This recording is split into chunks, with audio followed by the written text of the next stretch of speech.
अल्लाह के रसूल सल्लल्लाहु अलैहि वसल्लम ने फरमाया कि कोई अगर सूद का 1 रुपया, 1 टका की बात है, दिरहम का माने 1 टका, 2 टका नहीं है, 1 रुपया 1 दिरहम, कह रहे हैं कि 1 रुपया अगर कोई जानबूझ के सूद का खाता है, वह हुआ अशद, वो ज्यादा खतरनाक है, मिन सित्तति व सलासीना ज़निया, 36 बार अगर कोई लड़की को भगा के लेके ज़िना करेगा तो उससे ज्यादा खतरनाक सूद का 1 रुपया है।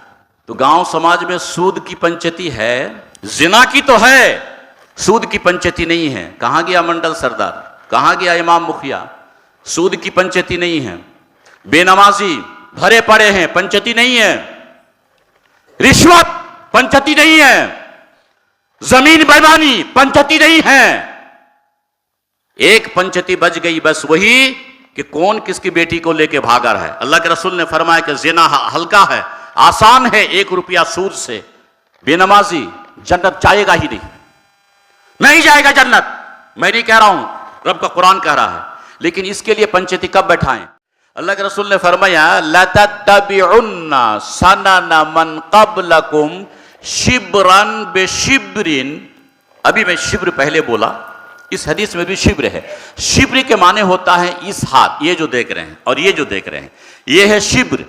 इस हाथ में और इस हाथ में कोई फर्क नहीं है। और जिरा कहते हैं इस हाथ को, ये जो देख रहे हैं ये जिरा, और ये है शिब्र। शिब्र आधा हाथ को बोलते हैं और जिरा पूरे हाथ को बोलते हैं, यहां से लेके यहां तक। तो अल्लाह के रसूल ने फरमाया यकीनन मुसलमान तुम लोग पहले लोगों की इत्तिबा करोगे। मुसलमान यकीनन तुम लोग पहले लोगों की इत्तिबा करोगे। साहबा को कह रहे हैं। तो साहबा किराम ने कहा कि या रसूल अल्लाह, तो हम लोग यहूद व नसारा के इत्तिबा करेंगे। तो आपने फरमाया फमन, तो किसकी मतलब यहूद व नसारा का तुम लोग हूबहू इत्तिबा करोगे। यहूद व नसारा का इत्तिबा, इस हदीस का जो तर्जुमा है, अल्लामा इकबाल शेर के जरिए से कहते हैं वज़ा में तुम हो नसारा तो तमद्दुन में हुनूद, ये है मुसलमान हैं जिन्हें देख के शर्माए यहूद। वज़ा में तुम हो नसारा तो तमद्दुन में हुनूद, ये है मुसलमान हैं जिन्हें देख के शर्माए यहूद। हम हैं मुसलमान नाम के, लेकिन हमारा काम मुसलमान का नहीं रहा। मिसाल के तौर पर आज से 10 साल पहले, 10-20 साल पहले शादी होती थी जहां डीजे नहीं बजता था। आज शादी हो रही है मुसलमान के घर में तो डीजे बजाया जाता है। अल्लाह के रसूल ने फरमाया कि होगा मुसलमान काम करेगा गैर मुस्लिमों का। यह मुसलमान का काम नहीं था डीजे बजा के शादी करना, यह गैर का काम था। अल्लाह के रसूल ने फरमाया लतत्तबिउन्ना सनना मन क़ब्लकुम शिब्रन बेशिब्रिन। मुसलमान गैर का काम करेगा, नाम रहेगा मुसलमान। हमारी बाप की शादी बेगर डीजे से हुई, नौजवान आपके बाप की शादी बेगर डीजे से हुई, लेकिन आज मुसलमान हो के भी हम एक गैर मतलब एक हिंदुआना रस्म को हम अपना रहे हैं और शादी ब्याह में हम लोग डीजे बजा रहे हैं। अब ये डीजे को कौन रोकेगा? मौलाना, ये डीजे को कौन रोकेगा? इमाम, इस डीजे को कौन रोकेगा? पूरे गांव वाले अगर मुसलमान है तो आपको मिलके इस बुराई को रोकना है जो समाज में हो रहा है। सारे गांव वाले मिलके रोकना पड़ेगा, और नहीं तो क़यामत के दिन पूरे गांव वालों को क़यामत के दिन जवाब देना होगा। हदीस, मैं फालतू बात नहीं करता हूं, हदीस मुस्लिम की है। अल्लाह के रसूल सल्लल्लाहु अलैहि वसल्लम ने फरमाया अला कुल्लुकुम राइन व कुल्लुकुम मसऊलुन अन रइयतिही। क़यामत के दिन मंडल साहब कहाँ हैं? क़यामत के दिन अल्लाह पूछेगा मंडल को, तुम गांव का मडल था, मुखिया गांव का मुखिया था, सरपंच गांव का सरपंच था, समिति गांव का समिति था, इमाम गांव का इमाम था। क़यामत के दिन इतने लोगों को क़यामत के दिन अल्लाह ताला पूछेगा। यह हदीस है, मैं नहीं कह रहा हूं, मैं नहीं कह रहा हूं, मैं अल्लाह के रसूल का पैगाम सुना रहा हूं। अला कुल्लुकुम राइन व कुल्लुकुम मसऊलुन अन रइयतिही। हर शख्स जिम्मेदार है। मंडल गांव का जिम्मेदार, इमाम गांव का जिम्मेदार, मुखिया गांव का जिम्मेदार, समिति गांव का जिम्मेदार, और वार्ड सदस्य गांव का जिम्मेदार, पैसा वाला गांव का जिम्मेदार।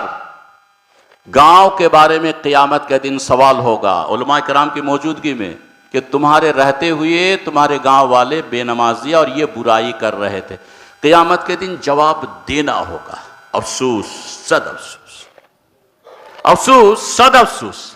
आज गांव में अगर कोई जिना कर ले, लड़की लड़का का मामला जिना कर ले तो पूरे गांव वाले मिलके पंचायती, छोटा बड़ा सब, फलां का बेटा फलां का बेटी को लेके भाग गया, फलां का बेटा फलां का बेटी को लेके भाग गया। पूरे गांव वाले मिलके पंचायती में एकदम हाथ पैर धो के बैठ जाएगा, उसके पीछे पड़ जाएगा। लेकिन आप जानते हैं 1 रुपया सूद 36 मर्तबा जिना से हल्का है, भारी है। हदीस, अल्लाह के रसूल सल्लल्लाहु अलैहि वसल्लम ने फरमाया, अर्रिबा, रिबा सूद, जिसने 1 रुपया सूद का खाया वह हुआ यालमु, वो जानबूझकर, मुसलमान जानता है सूद हराम है, ये जानबूझ करके 1 रुपया अगर कोई सूद का खाता है तो अल्लाह के रसूल सल्लल्लाहु अलैहि वसल्लम ने फरमाया कि 36 मर्तबा 36 लड़की से जिना अगर कोई करे तो उससे ज्यादा खतरनाक सूद का 1 रुपया है। बात समझे या नहीं समझे मुझे नहीं मालूम है। अल्लाह के रसूल सल्लल्लाहु अलैहि वसल्लम ने फरमाया कि कोई अगर सूद का 1 रुपया, 1 टका की बात है, दिरहम का माने 1 टका, 2 टका नहीं है, 1 रुपया 1 दिरहम, कह रहे हैं कि 1 रुपया अगर कोई जानबूझ के सूद का खाता है वह हुआ अशद, वो ज्यादा खतरनाक है, मिन सित्ततिन व सलासीना ज़निया, 36 बार अगर कोई लड़की को भगा के लेके जिना करेगा तो उससे ज्यादा खतरनाक सूद का 1 रुपया है। 36 बार। तो गांव समाज में सूद की पंचायती है, जिना की तो है, लेकिन सूद 1 रुपया इतना मुश्किल। नबी कह रहे हैं कि 36 बार जिना से ज्यादा खतरनाक सूद का 1 रुपया है। तो सूद गांव में नहीं है। किस गांव में सूद नहीं है? सूद की पंचायती नहीं है। कहां गया मंडल सरदार, कहां गया इमाम मुखिया? सूद की पंचायती नहीं है। बेनमाजी भरे पड़े हैं, पंचायती नहीं है। रिश्वत पंचायती नहीं है। जमीन बेईमानी पंचायती नहीं है। एक पंचायती बच गई बस, वही कि कौन किसकी बेटी को लेके भागा है। अल्लाह के रसूल ने फरमाया कि जिना हल्का है, आसान है 1 रुपया सूद से। बेनमाजी जन्नत जाएगा ही नहीं जाएगा जन्नत। मैं नहीं कह रहा हूं, रब का कुरान कह रहा है। लेकिन इसके लिए पंचायती कब बैठाएं? जिम्मेदारी है गांव के जो लोग पैसे वाले हैं और जो जिम्मेदार हैं, मंडल है, सरदार है, सब मिलके जिम्मेदारी है बेनमाजी का जनाजा में ना जाएं आप। किसी मौलवी का काम नहीं अकेले। मौलवी जनाजा पढ़ाएगा, वो सपोर्ट उस गांव के इमाम, उस गांव के मंडल सरदार, उसके साथ देना होगा। बेनमाजी का जनाजा हम पढ़ने नहीं देंगे। सूद खाएगा, शराब पिएगा, उसकी जनाजे को छोड़ दो। वैसे समाज अगर ठीक करना चाहते हैं तो एक अकेले कोई आलिम कुछ नहीं कर सकता है। आमतौर पर जो मौलाना होते हैं, जो इमाम खतीब होते हैं, वो आम तौर पर गरीब घराने से ताल्लुक रखते हैं। उसकी मजबूत इमाम के साथ देना होगा गांव के जो मंडल है, सरदार है। और ऐसा अगर आप करते हैं तो गांव समाज ठीक होगा। एक छोटा सा वाकया, लगता है कि खुतबा का टाइम हो गया, एक छोटा सा वाकया मैं सुना दूं। मैं पिछले हज का ट्रेनिंग के लिए कर्नाटक मुझे बुलाया, और ये मैं इससे पहले जलसा में कहीं बोला था, वो रिकॉर्ड भी है। फिर मैं दोबारा बोल देता हूं आपके, सब लोग हो सकता है रिकॉर्ड सुने या नहीं सुने। तो कर्नाटक सिरसी, वहां मैं गया तो वहां के जो सदर साहब है नासिर, तो वो मुझे वाकया बताया कि एक लड़का था, एक लड़की को कहीं से भगा के लेके आया था। बहरहाल लड़की फिर जब वापस चली गई 2-3 महीना के बाद, तो वो लड़का खुदकुशी कर लिया था, फांसी लटका के अपने आप को हलाक कर लिया। तो उसकी जनाजा वहां के सदर साहब कहा कि नहीं, मेरे यहां जनाजा नहीं पढ़ाएंगे। बहरहाल वहां जनाजा नहीं पढ़ने दिया। उसके बाद उस जनाजे को उठा करके दूसरे शहर में लेके गया, वहां के लोग भी नहीं पढ़ाया। फिर पलट के लेके आया, फिर यहां के लोगों से माफी मांगा, सब कुछ किया, उसके बाद जनाजा पढ़ाया और कब्रिस्तान में दफन होने दिया।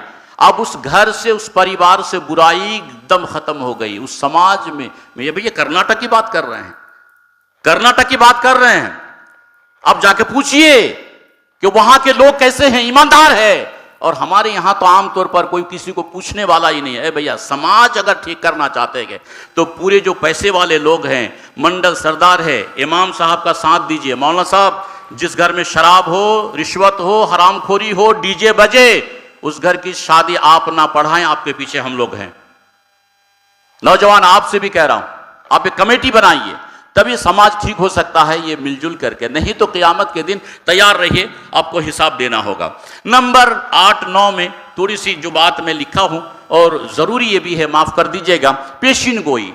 अल्लाह के रसूल सल्लल्लाहु अलैहि वसल्लम ने ढेर से अमल के बारे में पेशिन गोई फरमाया। ऐसा होगा, ऐसा मुसलमान होगा, ऐसा ज़माना आएगा, ऐसे मुसलमान होगा, ऐसे बेईमान होगा, ये काम करेगा, ये इस तरह की पेशिन गोइयाँ हैं।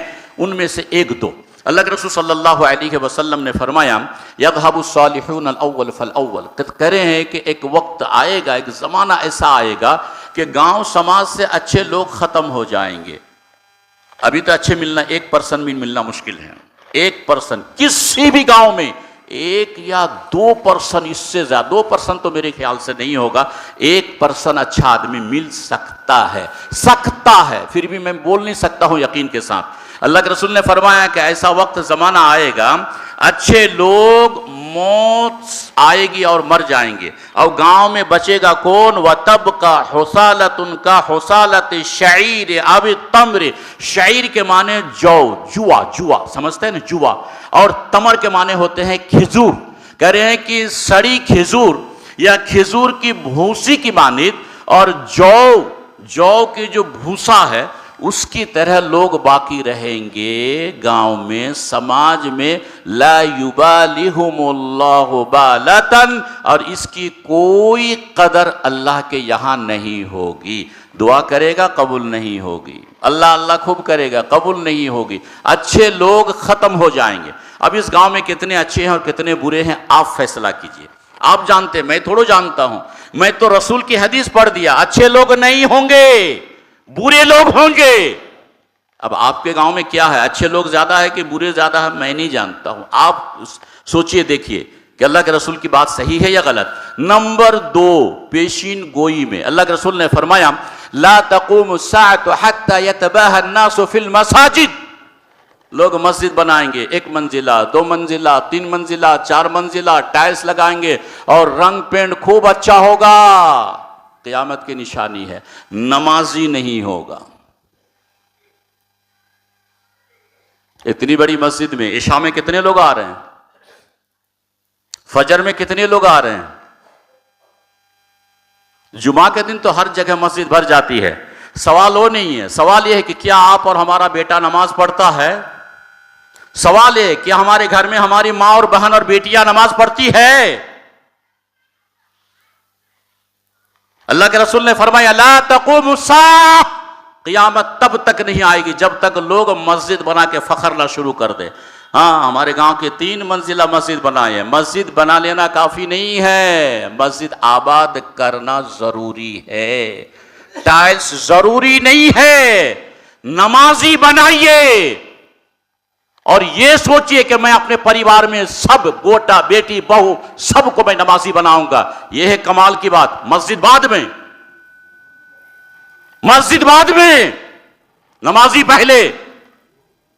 क़यामत के दिन नहीं पूछा जाएगा तुमने मस्जिद बनाई थी कई मंजिला, 3 या 4। पूछा जाएगा तुम्हारा घर नमाज पढ़ता था कि नहीं पढ़ता था। नमाजी बनाइए, नमाजी जरूरी है। 2 बातें हो गई, पेशिन गोई। नंबर 3, पेशिन गोई सही बुखारी की हदीस है। अल्लाह के रसूल सल्लल्लाहु अलैहि वसल्लम ने फरमाया, लयअतियन्ना अलन्नासि ज़मानुन, एक वक्त आएगा, लयअतियन्ना अलन्नासि ज़मानुन, एक वक्त आएगा। नबी कह रहे, तर्जुमा कर रहा हूं मैं, ला युबालिहुमुल्लाहु बालतन, आदमी को इसका फिक्र खत्म हो जाएंगी, अमिनल हलाल अम मिन हराम, कि मैं हलाल खा रहा हूं या हराम खा रहा हूं, मेरा बेटा हराम तिजारत कर रहा है कि हलाल तिजारत कर रहा है, आदमी को फिक्र खत्म हो जाएगी। फर्क इतना ही रहेगा, फिक्र माल आना चाहिए।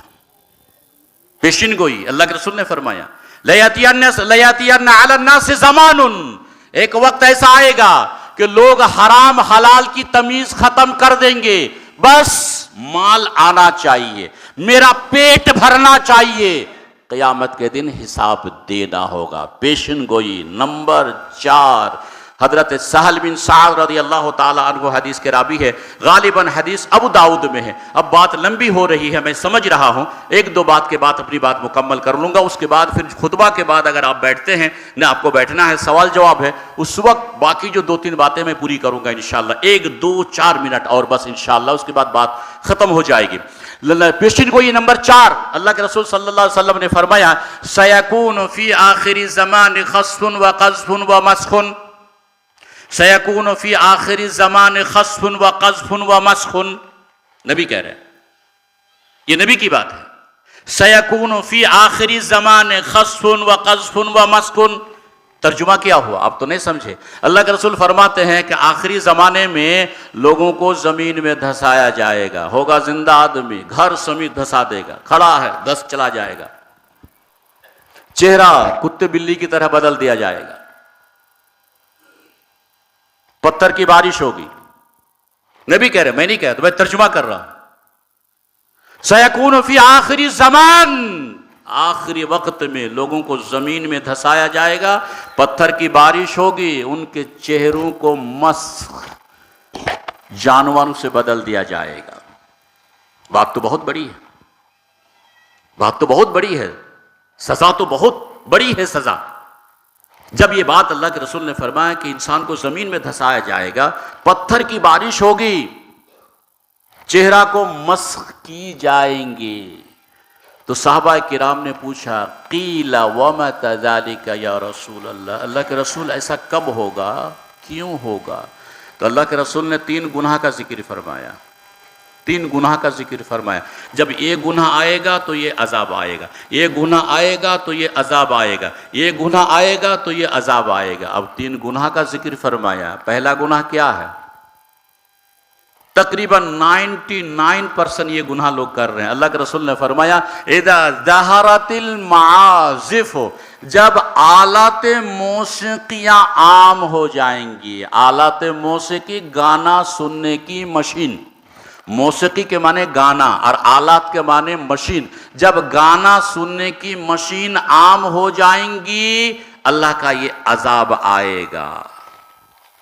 गाना सुनने की मशीन, समझे या नहीं समझे। मोबाइल, पहले फिल्म हॉल, उसके बाद रेडियो, उसके बाद टीवी, अब आ गया मोबाइल। 5 बेटा 5 के पास, ईमानदारी से पूछिए कि वो बेटा क्या कर रहा है मोबाइल से। आलात मौसीक़िया हर इंसान के हाथ में हो जाएगा, रात भी मोबाइल, सुबह भी मोबाइल, सोएगा मोबाइल, उठेगा सुबह तो मोबाइल। कुरान कहां गया, दुआएं कहां गई, नमाज कहां गई, नबी की बात। अल्लाह के रसूल सल्लल्लाहु अलैहि वसल्लम ने फरमाया कि बंदा जब ये गुनाह करेगा, इदा ज़हरतिल माज़िफ़, जब गाना सुनने की मशीन, आलात हर फर्द के हाथ में होगा, जलजला आएगा, जमीन में धंसा के लेके चला जाएगा, बारिश नहीं होगी, पत्थर भी बरसेगा। क्या ये गुनाह समाज में आ गया कि नहीं आ गया, आ गया। नंबर 1। नंबर 2, वलकैनात, नाचने वालियां छोटे कपड़े पहन करके लड़कियां नाचेंगी। क्या हमारी शादी ब्याह में मां बहन नाच रही है या नहीं। कपड़ा छोटा हो गया, नबी की बशारत है, तभी अजाब आएगा। वस्तुहिल्लतिल खम्र, नबी के अल्फाज है, जब बंदा शराब को हलाल समझ लेगा, जब बंदा शराब को हलाल समझ लेगा, जलजले आएंगे, जमीन इंसान को धंसा लेगी। जब शराब पीना लोग शुरू करेगा, आसमान से बारिश बंद होगी, पत्थर भी उतरेगा, जब लोग शराब पीना शुरू करेगा तो अल्लाह के रसूल सल्लल्लाहु अलैहि वसल्लम ने फरमाया कि उनके चेहरे को होगा इंसान, बंदर और सुअर से चेहरे को बदल दिया जाएगा। नबी की बात है, बिश्चिन को ही है। हो सकता है कि हम कर रहे हैं ये गुनाह, हमको पता ही ना चले। बहरहाल ढेर सी बातें हैं, खुतबा के बाद इंशाअल्लाह सवाल जवाब रहेगा, और उनमें से जो चंद बातें अहम, बिल्कुल अहम बातें रह गई हैं, वो बातें इंशाअल्लाह आप अगर समय देते हैं, बैठते हैं, तो इंशाअल्लाह वो चंद अहदीस आपके सामने खुतबा के बाद रखेंगे। अल्लाह ताला से दुआ है कि अल्लाह ताला कही हुई बात पर सबसे पहले मुझे, फिर आपको अमल की अल्लाह तौफीक अता फरमाए। आमीन सुम्मा आमीन। नमाज के बाद ज़रूर बैठ